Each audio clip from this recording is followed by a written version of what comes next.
The end of the year doesn't have to be just a time to reflect. It can be a real chance to set the stage for an amazing start to the new year. So, how do we end our year on a real high note? Look, I want to talk to you about three key areas that I want you to focus on: your business, your personal life, and your mindset. And I want you to set the stage to really start the new year strong. But we can only do that if we end on a high note. And stick around to the end, because I'm going to give you a bonus that is going to supercharge all of the results that you get. So here's a question: when is your actual year end?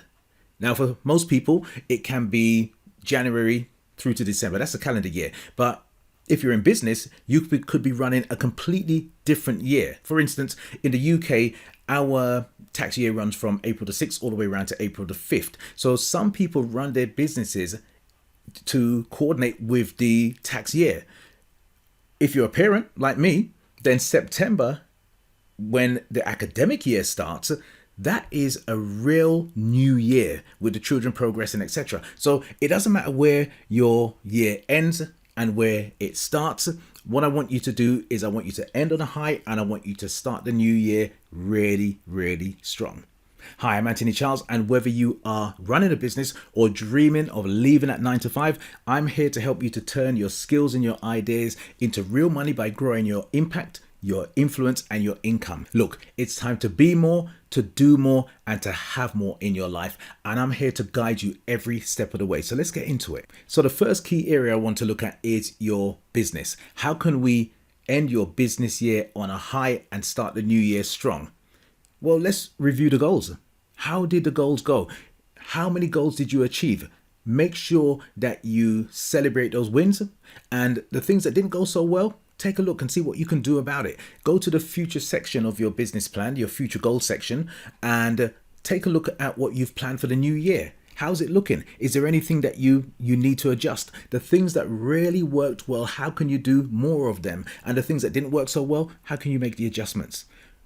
Look at your business plan. Look at the customer persona section. Look at your niche. Is there anything that needs updating? I've got a client, and she came to me, and she's been in business for more than a year now, and she had all of this new information that she had gathered about her customers, and she's reading through it, but she said they're in all these different notebooks. The more she learns about the customers, the more she jots them down. I said, well, why don't you put them into one place? And she said, where should I put them? In your business plan.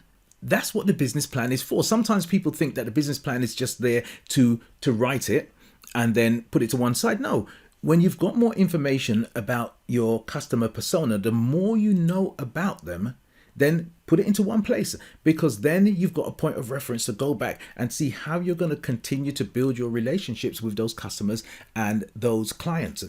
And talking about relationships, what about strengthening your relationships with your partners, your business partners, your colleagues? What about key clients that you've got? What about old clients that you've got? How can you strengthen the relationships? If you haven't been in touch with those clients for a while, can you reach out? Can you reconnect with them?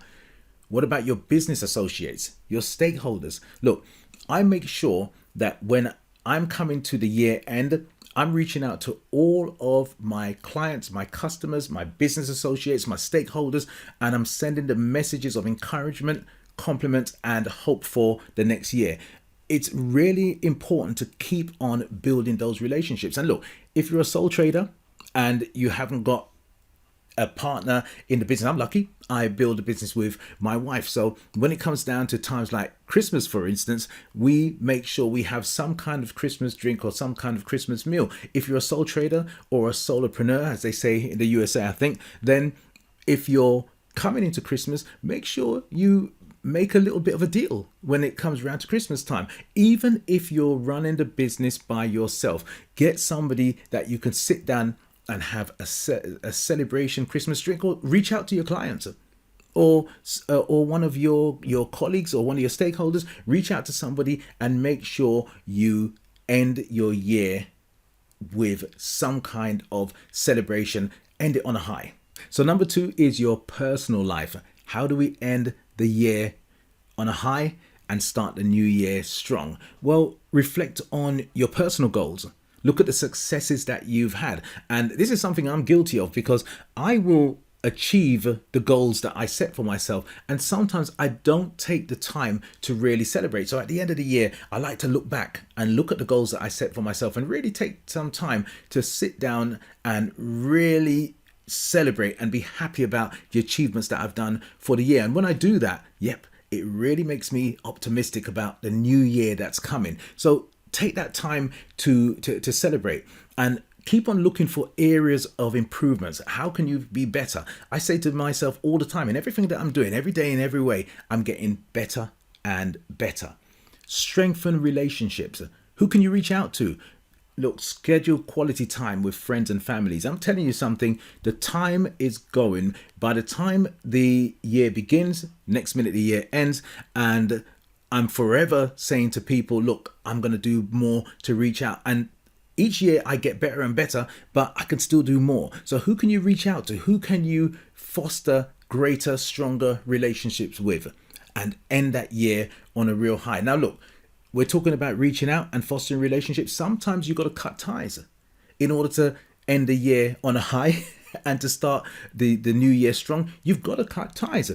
Willie Jolly said you've got to quit those things that bring you down. You've got to quit those things that keep you bound. You've got to quit those things that make you frown. You've got to be willing to jump and grow wings on the way down. Sometimes you've got to cut some ties to keep on moving. And talking about getting rid of people, can you get rid of some things? What about decluttering your space, organizing your home, organizing your workspace for a fresh start? All of that will help you to end the year on a high and then to start the new year really strong. And I want you to take the time to prioritize your self-care. Make sure you work on yourself to ensure that you recharge those batteries. Focus on your sleep.